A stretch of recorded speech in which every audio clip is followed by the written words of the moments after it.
I'm Dr. Brad Roberts, the Director of the Center for Global Security Research, and it's my pleasure to welcome you to today's session with Dr. Lewis Dunn on managing nuclear risks in an era of strategic competition. Before introducing Dr. Dunn, let me say a few words about our subject today. Nearly a decade ago, here at CGSR, we inaugurated a set of a new monograph series called the Livermore Papers. And these are essays on emerging challenges to deterrence, assurance, strategic stability, and risk reduction by thought leaders whose work is of enduring relevance. And I was very pleased when Dr. Dunn agreed to write the inaugural Livermore paper on the future of nuclear disarmament. In this paper, he set out a strategy for, in my words, putting the bomb back in the basement. That is a strategy aimed not at eliminating nuclear weapons, but rather at making them strategically irrelevant by 2045, the centennial of their use. Alas, the intervening years have been unkind to this vision, and events have taken us in a different direction. Cooperation on nuclear risk reduction has been replaced by a strategic rivalry, even confrontation. Nuclear risks are widely seen as rising, not falling. And of course, the United States is now engaged in various projects to adapt and strengthen deterrence to meet new challenges.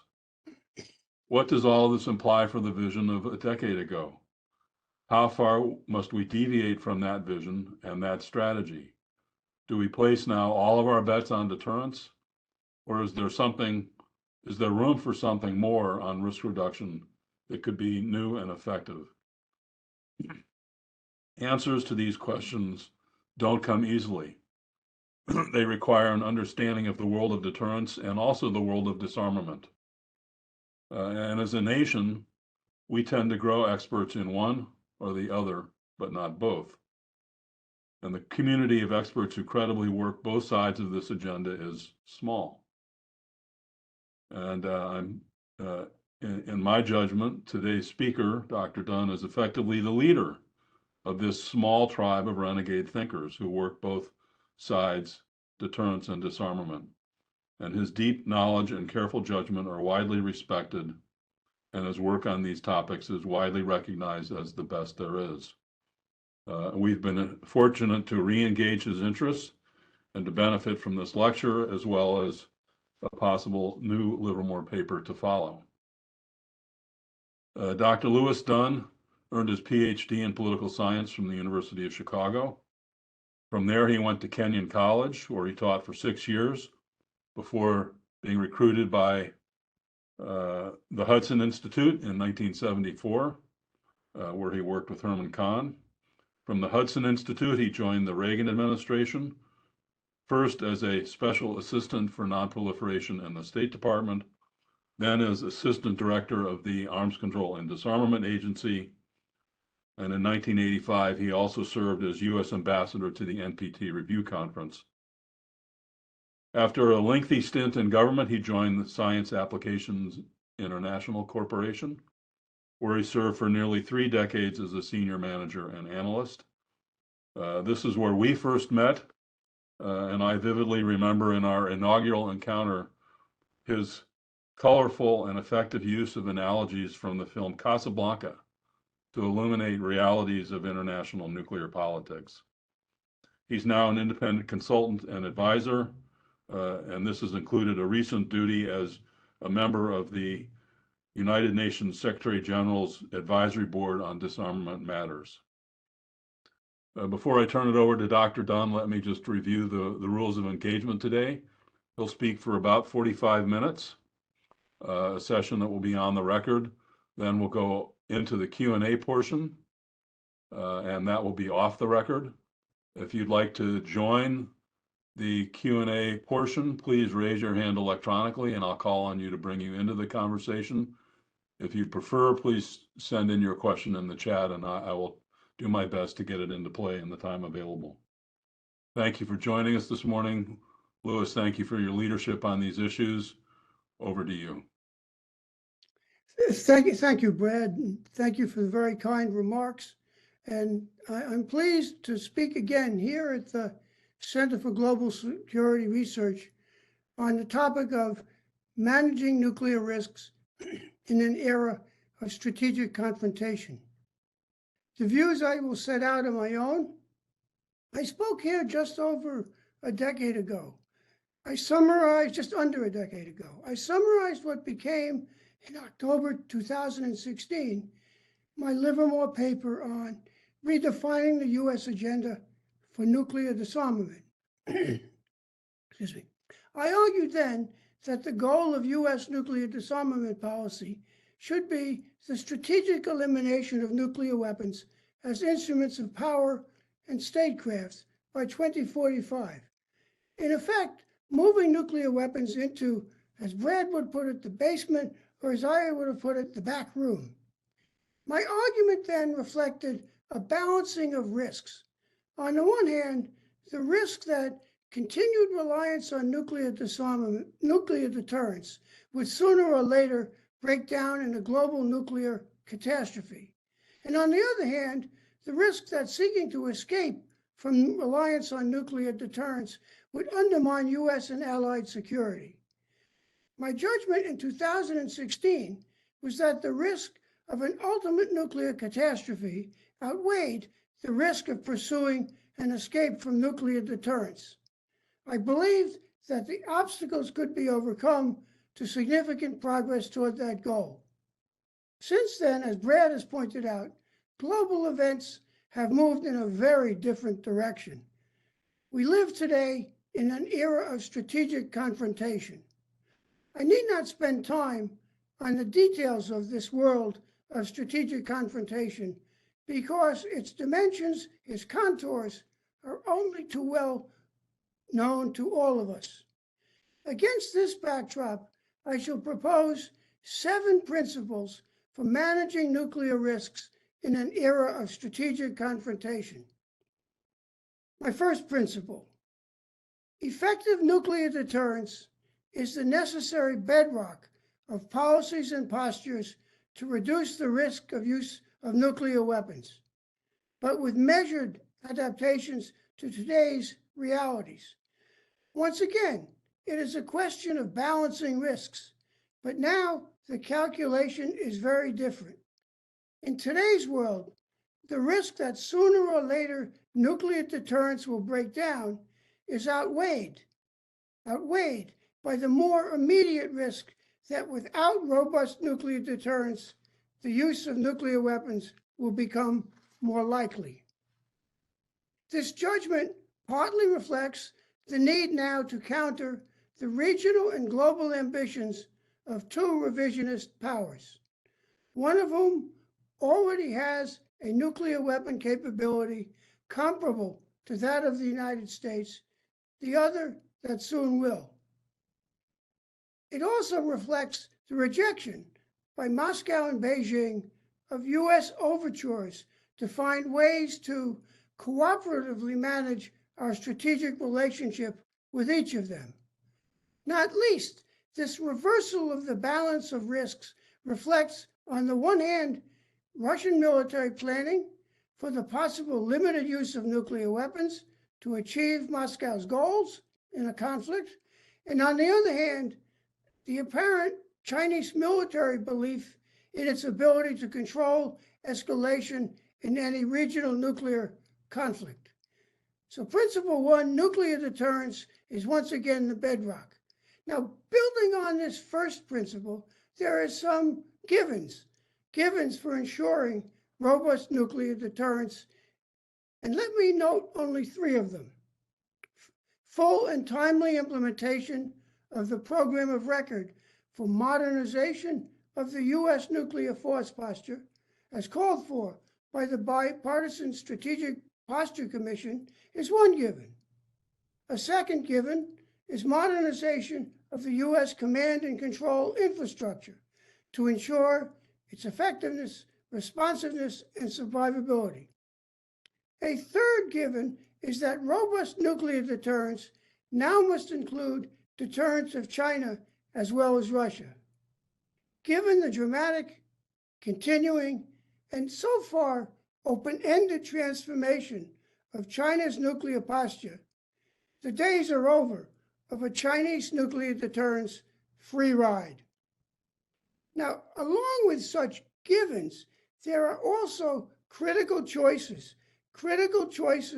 in defining what effective nuclear deterrence requires and how to adapt U.S. deterrence posture accordingly.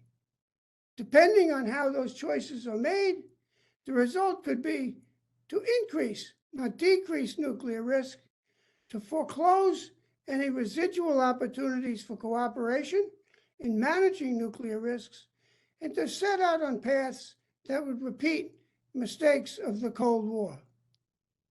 As an example of such choices, let me focus a little bit on deterrence of China.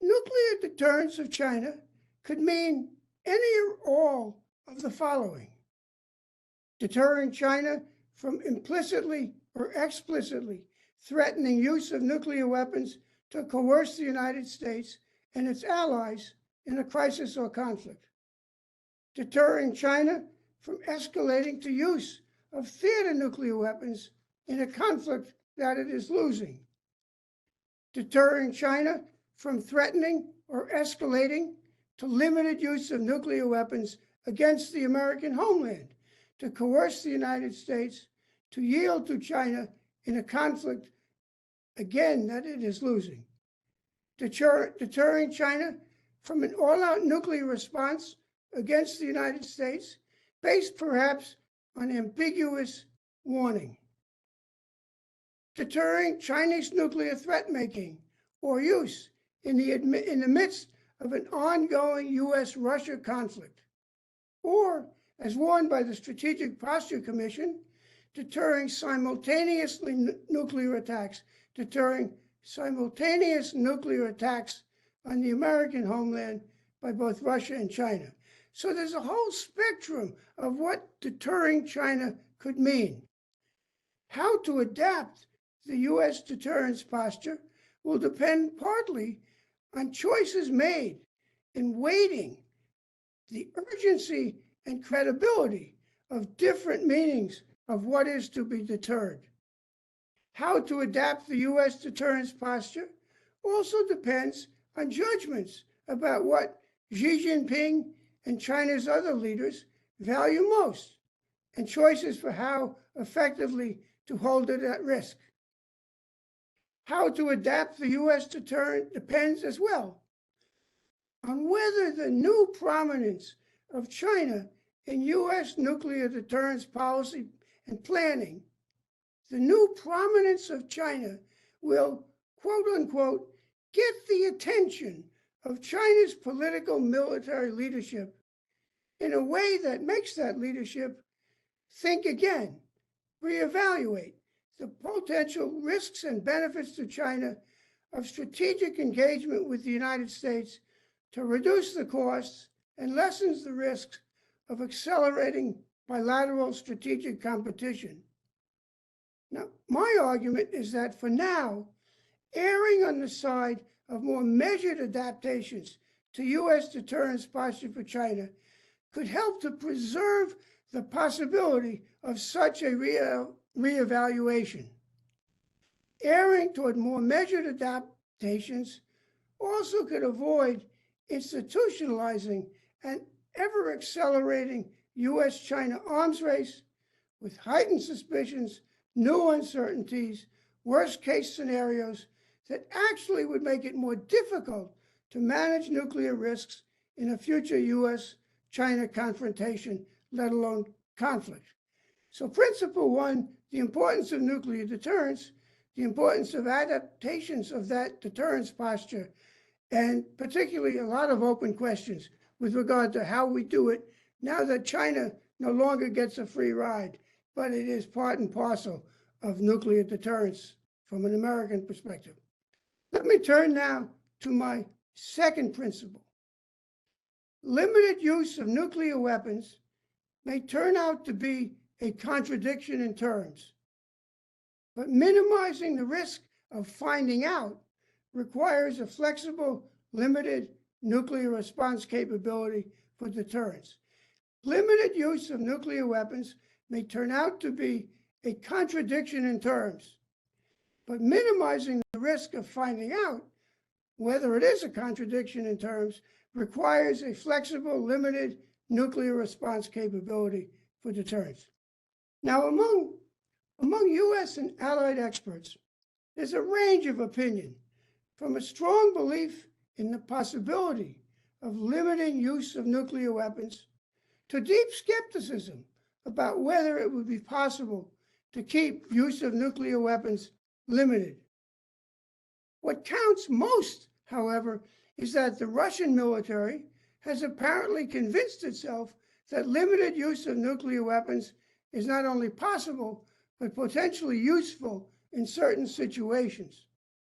Now, Chinese thinking is more speculative, hidden behind repeated affirmations that China has a no first use of nuclear weapons policy.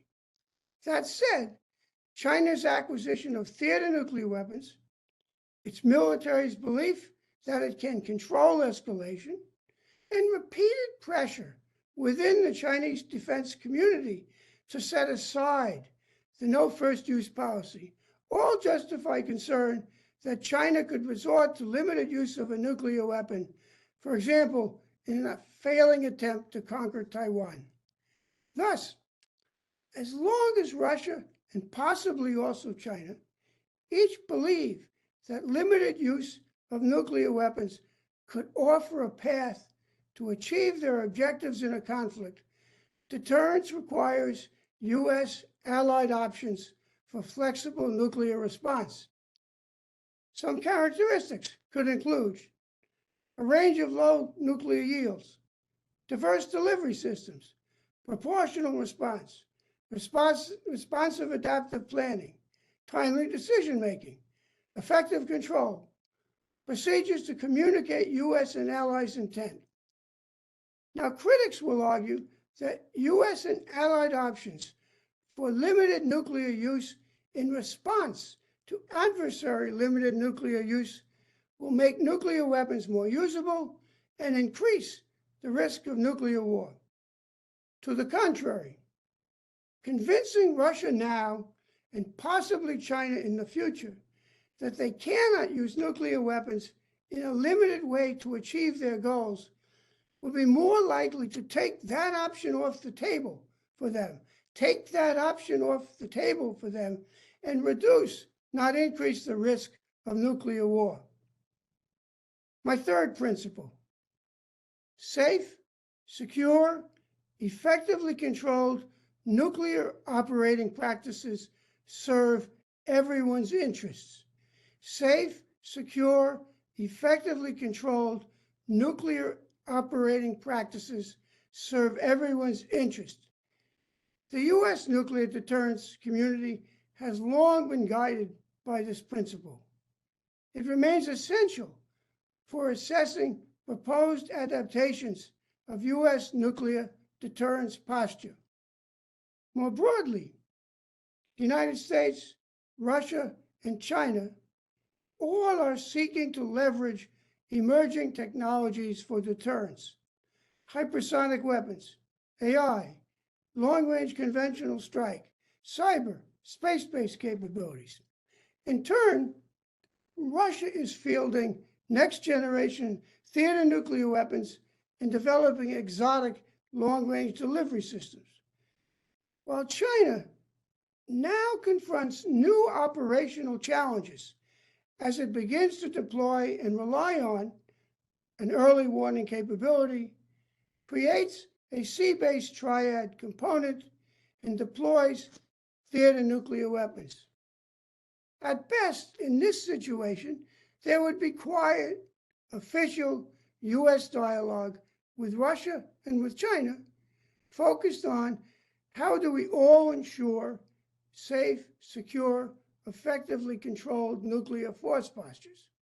The goal would be informal or tacit agreement on operating practices and choices to be avoided on risk management grounds.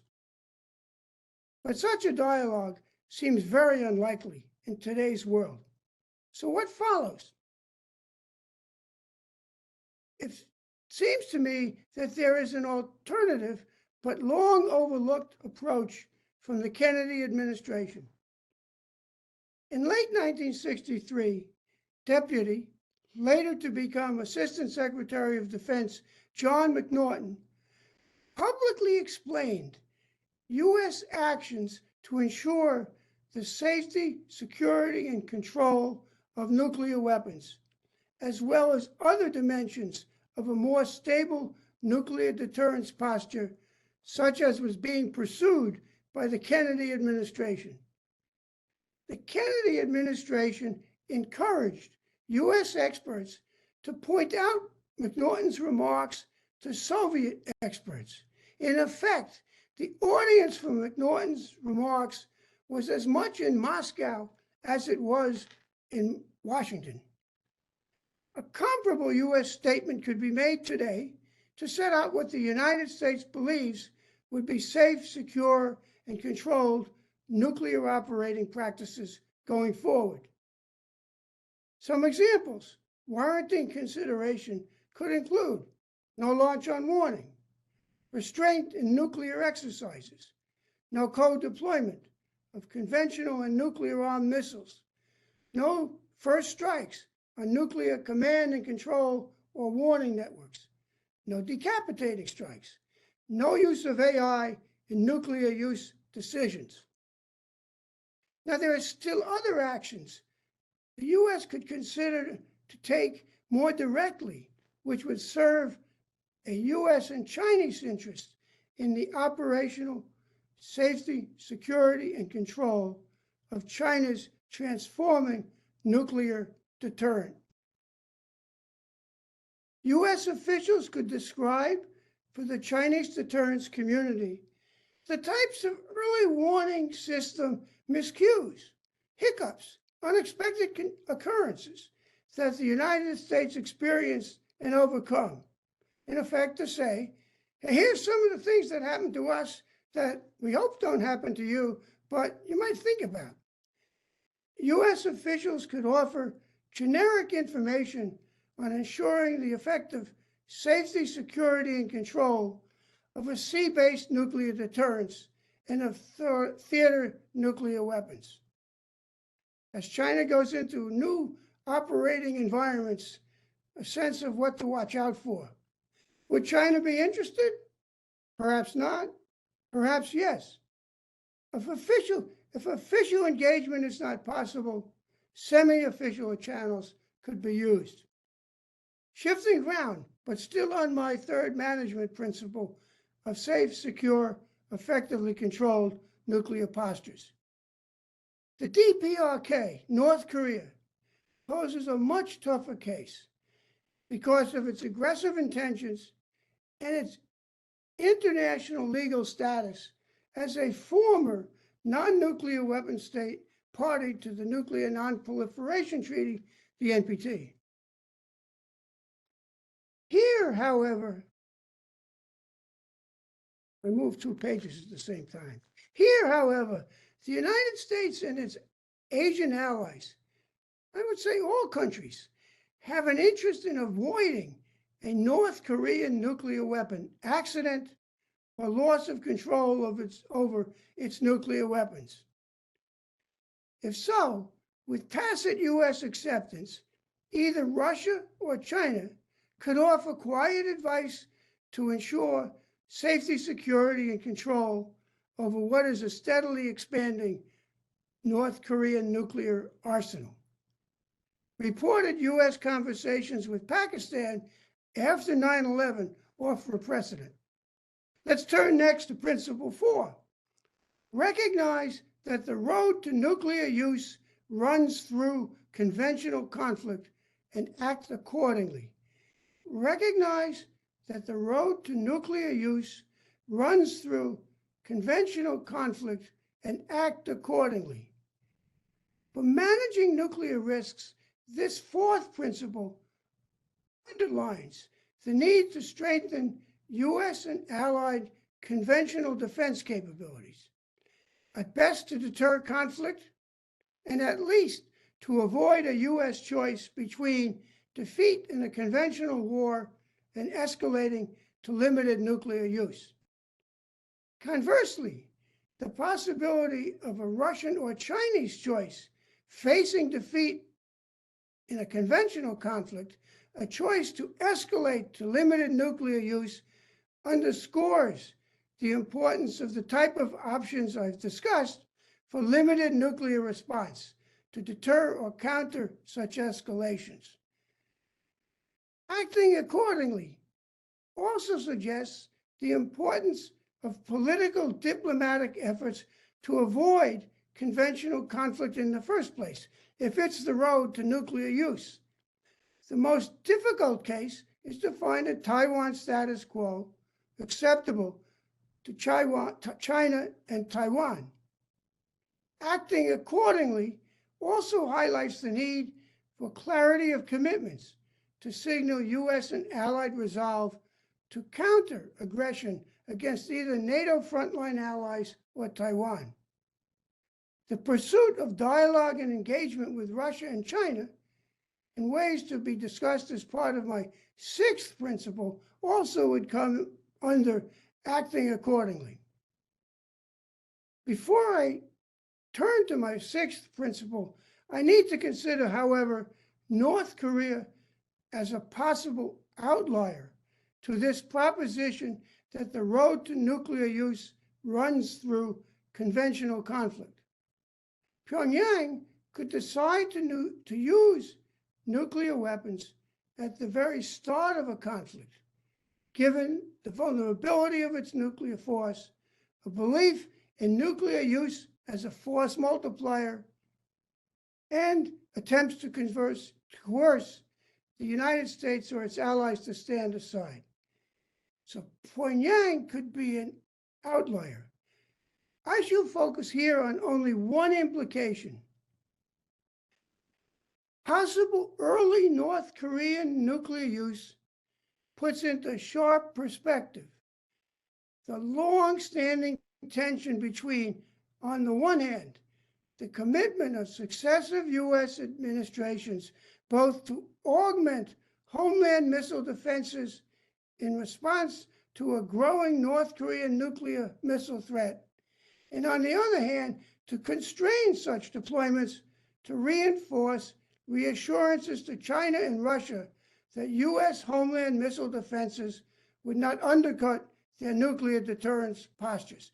A tension between, on the one hand, augmenting missile defenses of the homeland to respond to North Korea, and on the other hand, constraining any such augmentation to reinforce reassurance of China and Russia. To my mind, the dramatic transformation of China's nuclear deterrent, as well as Russia's investment in exotic nuclear delivery systems, makes clear that whatever we wanted, China and Russia have never been swayed by U.S. reassurances, have not wanted to be reassured, or both. Thus, in this situation, going forward, U.S. policy should no longer constrain its deployment of homeland missile defenses to counter the North Korean nuclear missile threat because of an illusory hope of reassuring Beijing and Moscow. We should no longer constrain size, limit homeland missile defenses out of the hope that we're going to reassure Moscow and Beijing. Instead, the United States should invest needed resources to augment the size and sophistication of its homeland missile defenses with the goal of greatly reducing, if not eliminating, U.S. vulnerability to a nuclear attack by North Korea. Such investment is justified and necessary, given the dangers of a potentially non-deterrable Kim Jong-un, as well as the desirability of lessening the need for U.S. nuclear use in response to North Korean nuclear use. Can the United States continue to outpace the North Korean nuclear missile threat No one can say with confidence. But managing nuclear risks argues for not accepting U.S. vulnerability to a nuclear-armed North Korea until it is absolutely clear there is no alternative. Let me turn to my fifth principle. Seek to reinvigorate official channels of dialogue and engagement with adversaries, but be realistic and be prepared to pursue workarounds. Seek to reinvigorate official channels of dialogue and engagement with adversaries, but be realistic and be prepared to pursue workarounds. In principle, one goal of official dialogue and engagement would be to increase predictability and reduce uncertainty regarding the strategic plans, intentions, and capabilities of the United States, Russia, and China. Doing so would improve defense decision-making in peacetime in all three countries. It would also help to avoid distorted decisions in crisis or conflict by lessening suspicions. More specifically, for the United States and Russia, dialogue and engagement could provide windows into possible changes of their strategic postures if, as seems increasingly likely, New START is not replaced in 2026, and if the two countries stop staying within the central limits. U.S.-China official strategic dialogue and engagement, again in principle, could provide insights for U.S. policymakers into China's thinking about its nuclear deterrent, its endpoint, its purposes. At the same time, if we think about China, dialogue and engagement would provide insights into the potential spillovers for China of the breakdown of U.S.-Russian arms control and an opportunity for Chinese officials to seek clarification of specific strategic concerns. A second goal would be to lessen the risk of misperception and miscalculation in a crisis or conflict through dialogue of defense officials and military personnel. Again, in principle, sustained engagement could offer opportunities for the protagonists to have windows into each other's thinking about possible risky actions, sources of miscalculation, escalation pathways. By doing so, it would help the adversaries in crisis or conflicts to avoid unintentionally crossing red lines and misinterpreting each other's military intentions and taking actions that would be misperceived as escalatory. Efforts to lessen misperceptions are especially important for another reason. Officials and experts in both Russia and China apparently believe that in any future conflict with the United States, the balance of stakes favors them, in large part because the United States is far away across the ocean from the theater of from the theater of conflict. From the U.S. and allies' perspective, this is a dangerous belief because it provides Moscow and Beijing with an incentive to initiate conflict and to escalate, including to use of nuclear weapons. Conversely, and perhaps even more important, for Moscow and Beijing, it is a dangerous belief because, as the United States response to Japan's attack on Pearl Harbor illustrates, once provoked, the United States becomes a very different adversary. Equally important, the very use of nuclear weapons by an adversary would itself greatly increase U.S. stakes, given the implications for U.S. and allied security and global order if the lesson learned from such use is that nuclear use pays. Still in principle, agreement on rules of the road to lessen the risk of escalation would be a third goal of dialogue, official dialogue and engagement. Experts have suggested many possibilities. No first attacks on command and control and communications. No nuclear decapitating strikes. No first strategic attacks. and as proposed by Chinese experts and officials, explicit U.S. acknowledgement of mutual vulnerability with China. Even without agreement, discussion of rules of the road would be valuable. Okay, to sum up my discussion so far of this principle, for reasons that are undoubtedly known to many of you, if not all of you, official dialogue and engagement among the United States, Russia, and China offers potential payoffs for managing nuclear risks. In practice, we need to be realistic about what can be currently achieved. Yes, a variety of Cold War legacy agreements to lessen risk persist between Russia and the United States. But Russia has refused U.S. entreaties to resume arms control dialogue and other senior level political military contacts. The United States and NATO have suspended military dialogue with Russia because of its invasion of Ukraine.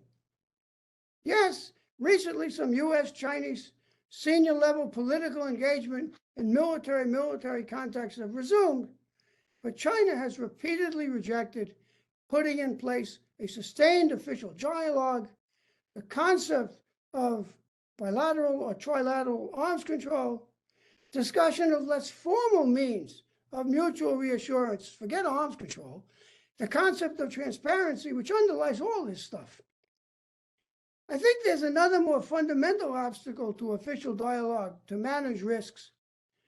For Russia, as evidenced by comments by Putin and other senior Russian officials from the onset of Russia's invasion of Ukraine, manipulating risk is potentially valuable as a tactic to shape U.S. and allied actions.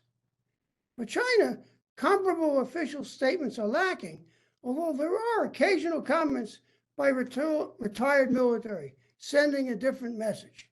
Okay, to sum up, official dialogue and engagement could contribute significantly in important ways in the interests of Russia, China, and the United States to nuclear risk management. In practice, if we are realistic, it is hard not to be pessimistic. So we're left with this principle's final part: be prepared to pursue workarounds. I've already mentioned one possible workaround, the John McNaughton example of unilateral initiatives. There's a second workaround, which we all know, is to take advantage of ongoing track 1.5 and track 2 dialogue. Still another workaround would be to make better use of the P5 process, under which the 5 NPT nuclear weapon states meet to discuss NPT-related issues.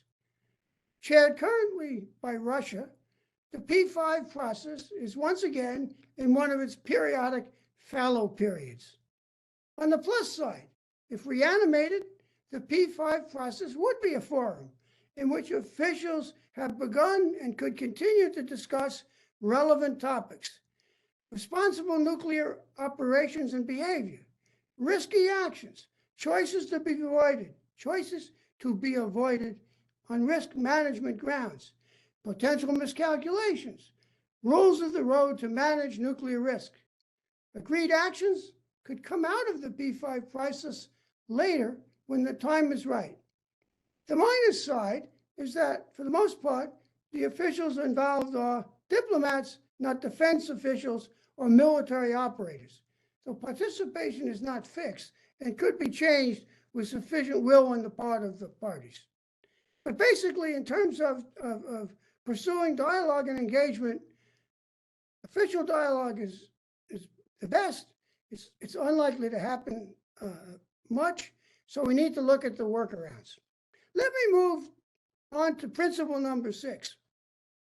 Seek to sustain what remains of the 20th century's nuclear arms control legacy. Seek to sustain what remains of the 20th century's nuclear arms control legacies. For now, although Russia has suspended implementation of New START, it also has officially stated that it will abide by the treaty's central limits. The United States has said that it will also abide by the treaty's central limits as long as Russia does so. Though undesirable, The status quo still provides some predictability and reduced uncertainty to both countries. It also keeps open the possibility that Russian officials will eventually conclude that Russia has more to gain than to lose from the New START verification process. The status quo could be extended past the treaty's end in 2026.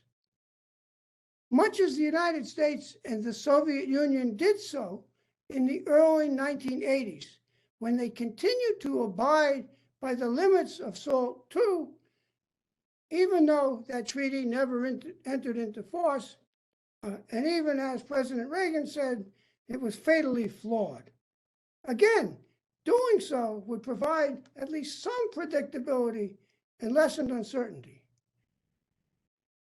Even more important, most NPT non-nuclear weapon states would view the complete collapse of more than 50 years of bilateral US, Soviet, and Russian arms control as a violation of the Article 6 obligation of the NPT to end the nuclear arms race and pursue nuclear disarmament.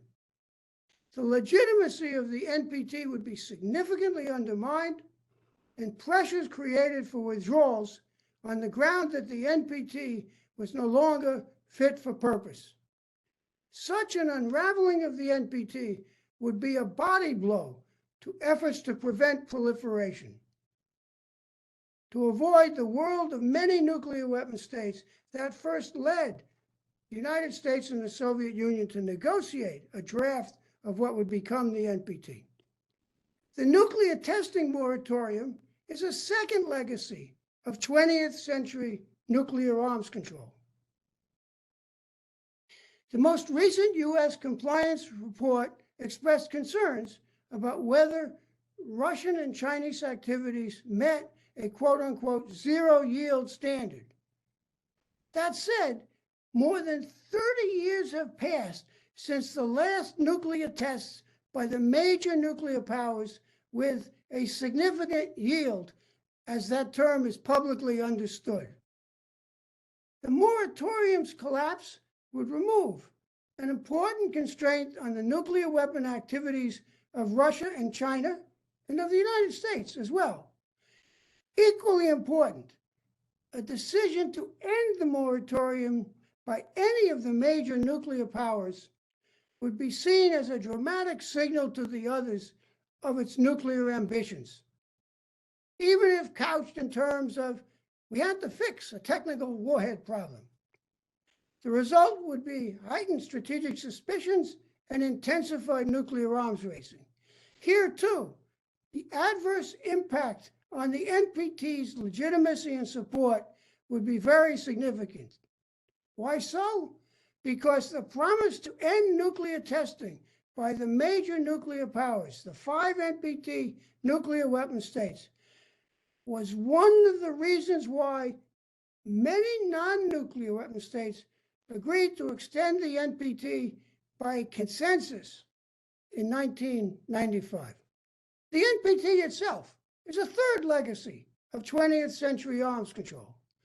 For reasons already set out, the importance of the NPT for non-proliferation I don't need to go into it any further. So far, however, I have focused on how possible actions by the major nuclear powers could result in a loss of legitimacy and effectiveness of the NPT. However, the NPT also could be undermined by a new wave of nuclear proliferation. Countries of most concern include Iran and its Arab neighbors, South Korea, and less so perhaps Japan, facing an already nuclear-armed North Korea. In response, proliferation fire breaks need to be sustained and strengthened. Suffice it only to assert my view that strong and credible US alliances, including extended nuclear deterrence, will remain at the core of such fire breaks. It now is known publicly that Russia is apparently working on an anti-satellite system that would involve deployment in space of a nuclear explosive device in violation of one of the earliest legacies of 20th century arms control, the 1967 Outer Space Treaty. This development reinforces concern for the Outer Space Treaty due to China's development of orbital nuclear bombardment systems. One response would be to adapt the U.S. deterrence posture, including nuclear, to shape calculations of whether to deploy such systems in violation of the treaty. Investing in increased redundancy and resiliency, howsoever difficult, of U.S. and allied space-based assets is a different way to shape those calculations. The United States, its allies, and other countries, as we appear to be doing, also should remind both Russia and China of the logic that led originally to the Outer Space Treaty and which is even more valid today given commercial use of outer space.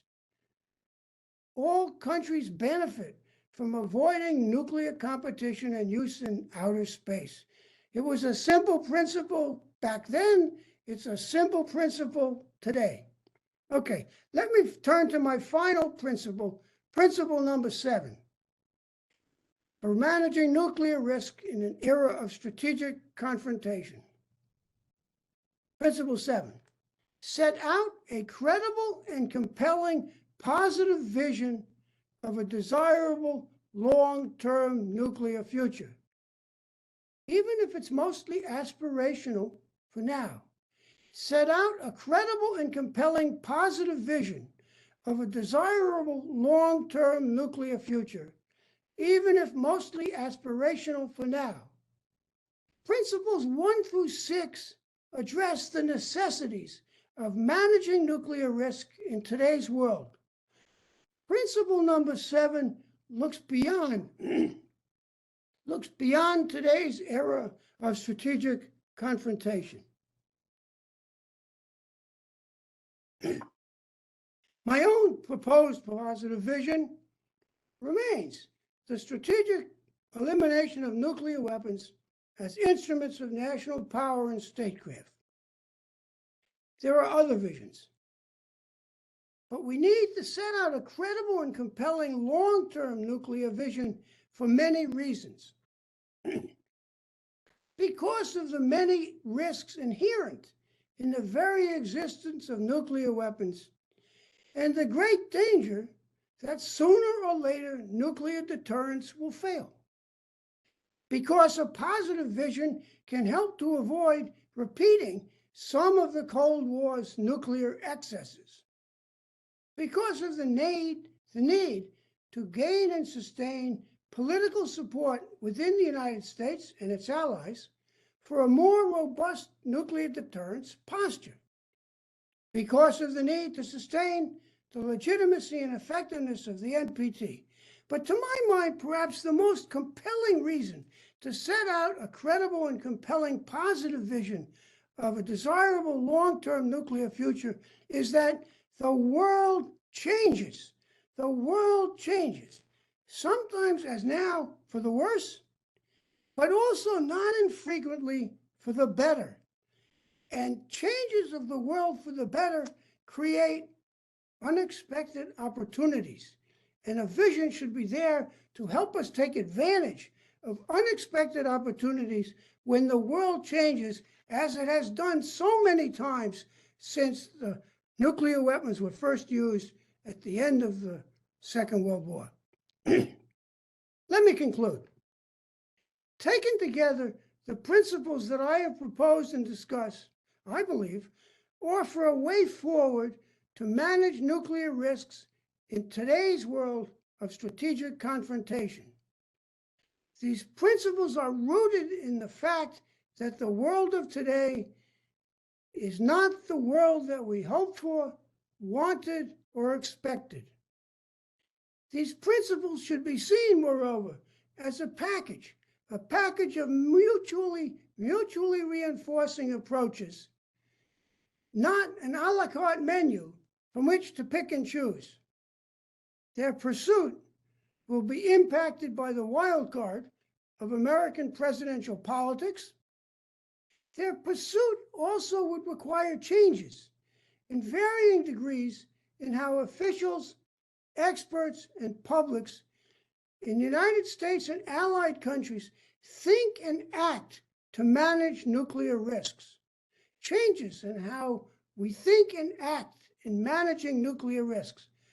Perhaps the most important and urgent change is to acknowledge, sad as it may be, that managing nuclear risk now depends most on actions taken by the United States and its allies, and not on cooperative measures with adversaries.